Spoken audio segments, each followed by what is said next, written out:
Posta mga card foul.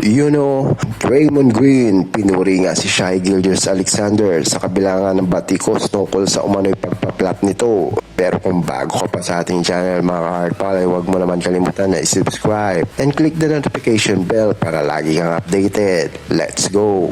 Ipinahayag ni Draymond Green ang kanyang paghanga at suporta kay Shai Gilgeous-Alexander sa gitna nga ng mga kritisismo na natatanggap nga nito dahil sa umano'y madalas na pagpa-flop o pagpapanggap na natamaan niya upang makakuha nga ng foul. Ayon kay Green, hindi dapat maliitin ang husay ni Gilgeous-Alexander dahil isa ito sa pinakamahusay na manlalaro ng NBA sa kasalukuyan.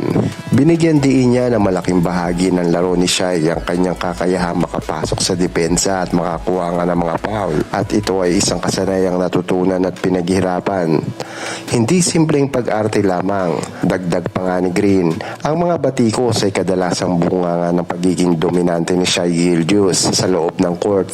Sa halip na pagtuunan niya ng pansin ng mga aligasyon na pagpa-flop, mas nararapat umanong kilalanin niya ang kanyang galing sa pag-score, paglikha ng opensa at pamumuno sa kanyang koponan. Umaabot na sa punto na ang sports media ay pinag-uusapan na kung ano nga hindi nila gusto tungkol sa iyong pagiging mahusay na para bang si SGA mismo ang tumatakbo nga sa loob ng court na may hawak nga ng pito at siya rin ang tumatawag ng foul para sa sarili niya. Sabi nga ni Green, sa tingin niyo ba, ganoon niya kadali ang NBA na mag-flop lang sa isang manlalaro papunta nga sa free throw line at magiging back-to-back MVP na? Talaga bang ibababa natin na ganoon ang tingin sa antas ng NBA?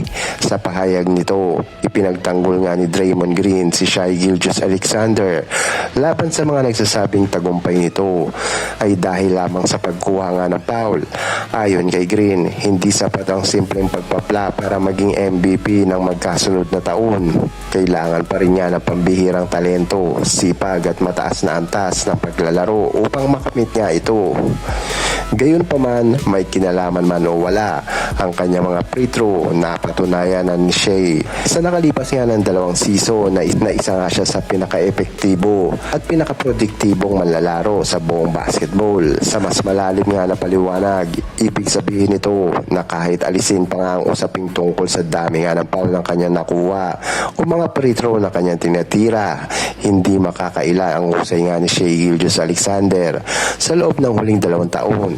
Palagi nga siyang kabilang sa mga nangungunang manlalaro pagdating sa pag-i-score ng puntos, paglikha nga ng opensa para sa kanyang koponan, pagiging mahusay na depensa at pangunguna sa mga panalo ng kanyang team. Ipinapahiwatig nga din ang pahayag na ang tagumpay nga ni Shai ay hindi lamang nakasalalay sa mga free throw, ang kanyang mataas na antas na paglalaro, mahusay na paghawak ng bola, kakayahang makalusot sa depensa, tamang pagpili nga ng tira at pagiging leader sa loob ng court ay tunay nga ng dahilan kung bakit siya kinikilala bilang isang pinakamahusay na manlalaro sa NBA ngayon. Sa madaling salita, sinabi nga na pahayag na kahit may mga buwabatigo sa paraan ng kanyang pagkuha nga ng foul, ang kanyang mga numero, mga nagawa at ang kanyang epekto sa laro ay sapat na patunay ang kanyang tagumpay ay bunga nga ng tunay na talento at hindi lamang sa pagpunta nga lang sa free throw line. Kayo mga card foul, sang-ayon ba kayo sa mga sinabi ni Draymond Green? Comment nyo lang sa ibaba at atin yan pag-uusapan. Maraming salamat mga ka-hard foul.